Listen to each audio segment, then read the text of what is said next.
Welcome viewers, চলে এসেছি আজকে ইংলিশ গ্রামারের আর একটা নতুন চ্যাপ্টার নিয়ে।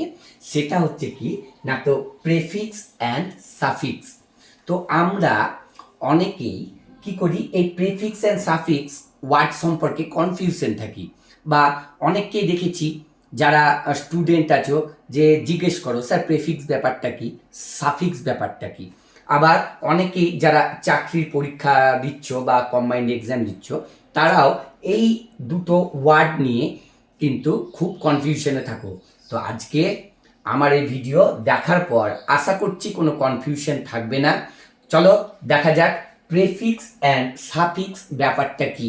হ্যাঁ, আমি ভিডিওর শুরুতেই প্রথমেই বলে দিই, আমার স্টুডেন্ট যারা তারা তো দেখছোই, অবশ্যই বিশেষ করে ক্লাস 5 to 10 যারা স্টুডেন্ট আছো এবং বাড়ির বাচ্চা যারা আছো, তারা কিন্তু অবশ্যই এই ভিডিওটা দেখবে এবং তোমাদের ইংলিশ গ্রামারের প্রেফিক্স এবং সাফিক্স ব্যাপারটা কি সেটা সম্পর্কে যে কনফিউশন, সেটা কিন্তু আজকে এই ভিডিওতে আমি দূর করব।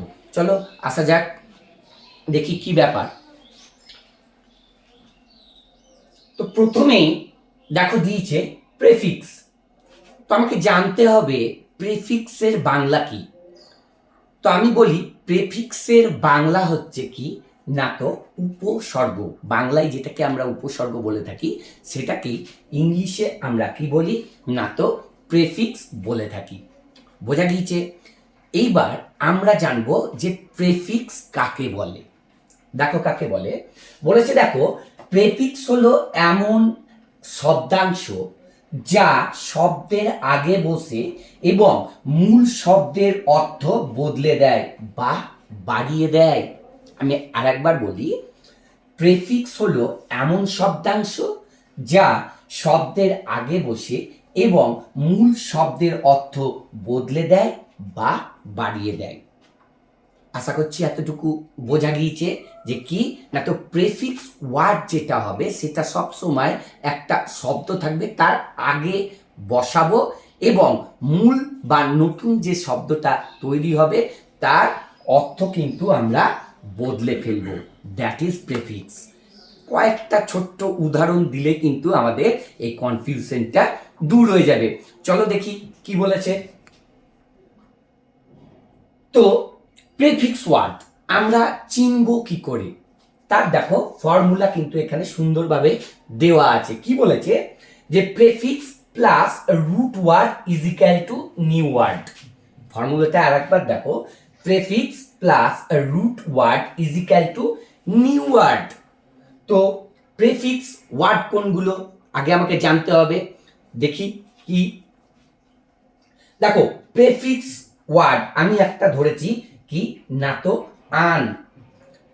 আন, তো এই আন হচ্ছে কি একটা প্রেফিক্স ওয়ার্ড। তার সঙ্গে কি বললাম, ওয়ার্ড হ্যাপি। এই নতুন শব্দ দুটোকে আমি যখন যোগ করলাম দেখো, তো লেখা হচ্ছে কি না, তো নিউ একটা ওয়ার্ড সৃষ্টি হলো, সেটা হচ্ছে আনহ্যাপি, যার বাংলা হচ্ছে অসুখী। বোঝা গেল কি বললাম না, তো প্রেফিক্স একটা ছোট্ট শব্দ নিলাম সেটা হচ্ছে আন, তার সঙ্গে আর একটা ওয়ার্ড হ্যাপি দেখো লেখা আছে, সেটাকে যুক্ত করলাম, তাহলে নতুন যে শব্দ হলো আনহ্যাপি। হ্যাপি মানে সুখী, আনহ্যাপি মানে অসুখী। প্রেফিক্সে কি বলেছে, নতুন ওয়ার্ড যেটা যুক্ত হবে তৈরি হবে, সেটাতে কি না, তো এই ওয়ার্ডের অর্থ কিন্তু বদলে যাবে। দেখো বদলে গিয়েছে, হ্যাপি ছিল, তার আগে আন যোগ করেছি, দিয়ে কি হয়েছে আনহ্যাপি অর্থাৎ অসুখী। বোঝা গিয়েছে? এরকম আরো হতে পারে, যেমন আমি একটা ওয়ার্ড দিচ্ছি, একটা ওয়ার্ড বলি, ধরো ইম্পর্টেন্ট। ঠিক আছে, ইম্পর্টেন্ট একটা ওয়ার্ড, তার সঙ্গে আমি আগে আন কথাটা যুক্ত করলাম, তাহলে আন ইম্পর্টেন্ট। ইম্পর্টেন্ট মানে কি গুরুত্বপূর্ণ, তার আগে আন কথাটা যুক্ত করলাম, না কি হলো আন ইম্পর্টেন্ট। আবার অনেক সময় মনে রাখবে এই প্রেফিক্স ওয়ার্ড কিন্তু বিপরীত শব্দ হিসেবেও ব্যবহার করা হয়ে থাকে। ঠিক আছে, আশা করছি বোঝা গেল। সেরকম কি কি প্রেফিক্স ওয়ার্ড হতে পারে, আন হতে পারে, ডিস হতে পারে, যেমন ওবিডিয়েন্ট, তার আগে যদি আমি ডিস কথাটা লাগাই তাহলে কি হয়ে গেল ডিস ওবিডিয়েন্ট। তাই তো অ্যাডভান্টেজ, তার আগে যদি আমি দিস কথাটা লাগাই তাহলে কি হয়ে গেল, দিস অ্যাডভান্টেজ। দেখো আর একটা আমি উদাহরণ দিই, সেটা হচ্ছে কি, দেখো প্রেফিক্স রি কথা যোগ করেছি, আর রি, তারপর একটা ওয়ার্ড রাইট, বোঝা গিয়েছে, তারপর কি লিখলাম, নতুন ওয়ার্ড যেটা সৃষ্টি হলো সেটা হচ্ছে রি রাইট, আবার লেখো যার বাংলা। তাহলে এটা একটা প্রেফিক্স ওয়ার্ডের উদাহরণ। আশা করছি একটু একটু করে কনফিউশনটা দূর হচ্ছে যে প্রেফিক্স ওয়ার্ড আমি ধরবো কি করে বা চিনবো কি করে বা ক্রিয়েট করব কিভাবে। দেখি আরেকটা উদাহরণ, তাহলে ক্লিয়ার হয়ে যাবে। আরেকটা উদাহরণ দেখি, কি বলেছে, প্রেফিক্স দিস আর নতুন ওয়ার্ড অনেস্ট। তো আমি এই দুটোকে যোগ করলাম, কি নতুন ওয়ার্ড সৃষ্টি হলো, ডিস অনেস্ট অর্থাৎ অসৎ।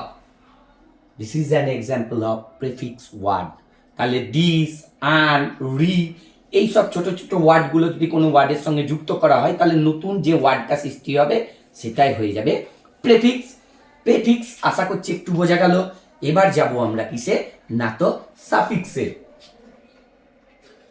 তো প্রেফিক্সের বাংলা আমি বলেছিলাম উপসর্গ, তেমনি সাফিক্স যার বাংলা হচ্ছে প্রত্যয়, বোঝা গিয়েছে।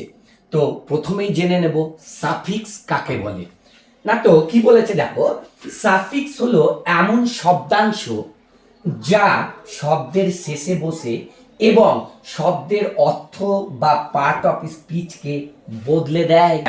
তাহলে প্রেফিক্সে কি হলো, শব্দের আগে বসছে, আর সাফিক্সে কি, না তো শব্দের পরে বসবে এবং যে নতুন ওয়ার্ড সৃষ্টি হবে তার অর্থ এবং তার সঙ্গে পার্টস অফ স্পিচ, ওই যে 8টা পার্টস অফ স্পিচ আছে সেই পার্টস অফ স্পিচটাকেও কিন্তু বদলে দেবে।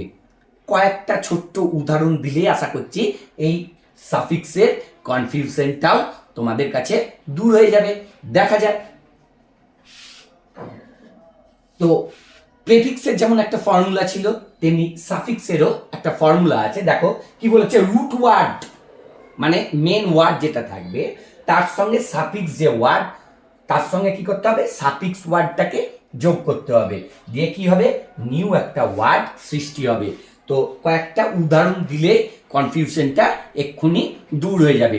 দেখা যাক উদাহরণ। প্রথম উদাহরণ দেখো কি বলেছে, প্রথম উদাহরণে বলেছে যে ওয়ার্ড আমি নিলাম একটা হেল্প, ঠিক আছে, ওয়ার্ড আমি নিলাম একটা হেল্প, তাই তো, ওয়ার্ড হেল্প তার সঙ্গে সাফিক্স নিলাম একটা ফুল।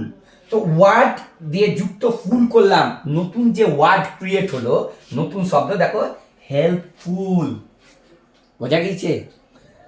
হেল্প একটা ওয়ার্ড নিলাম, তার সঙ্গে সাফিক্স একটা ফুল একটা ওয়ার্ড নিলাম, তার সঙ্গে আমি এটাকে যুক্ত করলাম, ইজিক্যাল টু নতুন একটা ওয়ার্ড সৃষ্টি হলো, সেটা হচ্ছে হেল্পফুল, যার বাংলা হচ্ছে সাহায্যকারী, বোঝা গিয়েছে।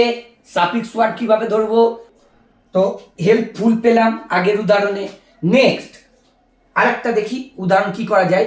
ধরো আমি নিউ ওয়ার্ড নিলাম, কি নিউ ওয়ার্ড নিলাম কাইন্ড, KIND, কাইন্ড, তারপর একটা নতুন সাফিক্স ওয়ার্ড যোগ করি, সেটা হলো কি কাইন্ডনেস। দেখো নতুন একটা ওয়ার্ড তৈরি হলো, কি কাইন্ডনেস। আশা করছি ক্লিয়ার যে কাইন্ড তার সঙ্গে যুক্ত করলাম নেস, দিয়ে কি তৈরি করলাম, কাইন্ডনেস।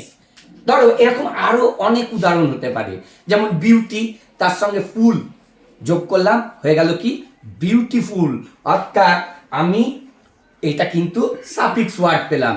বা আরো হতে পারে যেমন হার্ম, HARM, হার্ম তার সঙ্গে যোগ করলাম ফুল, তাহলে কি হয়ে গেল harmful. This is an example of suffix word. Clear? তাহলে আশা করছি আজকের ভিডিওতে প্রেফিক্স অ্যান্ড সাফিক্স কনফিউশনটা ক্লিয়ার।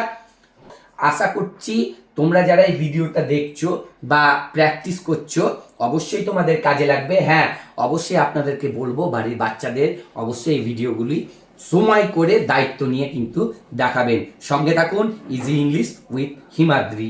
ধন্যবাদ।